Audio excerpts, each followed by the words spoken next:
சுரா கைட் 12ஆம் வகுப்பு பொதுத் தேர்வுக்கான புதிய பதிப்பு. அதிக மதிப்பெண் பெற சுரா கைட் அனைத்து புத்தக கடைகளிலும் கிடைக்கும். Also available on Amazon, Flipkart and surabooks.com. இனிமே கண்ணை மூடிட்டு கடலை எண்ணெய் வாங்கலாம். ஏன்னா மந்த்ரா கடலை எண்ணெய் இதயத்தின் தயாரிப்பு.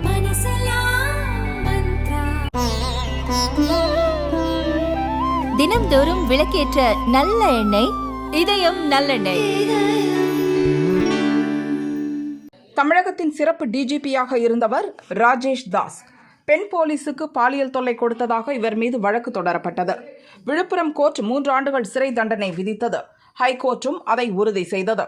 எந்நேரமும் கைது செய்யப்படலாம் என்ற சூழலில் சுப்ரீம் கோர்ட்டில் அப்பீல் செய்தார் ராஜேஷ். அவரை கைது செய்ய இடைக்கால தடை விதித்தது சுப்ரீம் கோர்ட். ராஜேஷ் தாஸ் பாலியல் புகாரில் சிக்கியதால் அவரது மனைவியும் தற்போது தமிழக அரசின் எரிசக்தித்துறை செயலாளருமான பீலா பிரிந்து சென்றார். பீலா ராஜேஷ் என்ற பெயரை மாற்றி பீலா வெங்கடேசன் என தந்தை பெயரை சேர்த்து கொண்டார். விவாகரத்து பெறவும் முயற்சித்து வருகிறார். ராஜேஷ், பீலா இருவரும் ஒருவரை ஒருவர் காதலித்து திருமணம் செய்தவர்கள்.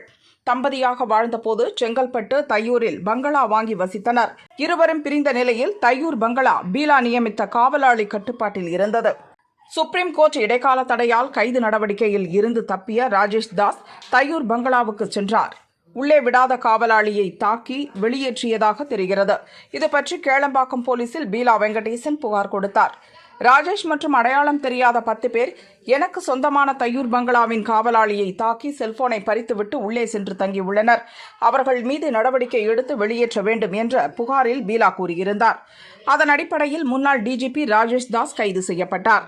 கொலை மிரட்டல், சட்டவிரோதமாக கூடுதல், தாக்குதல் உள்ளிட்ட 5 பிரிவுகளில் அவர் மீது வழக்கு பதியப்பட்டுள்ளது.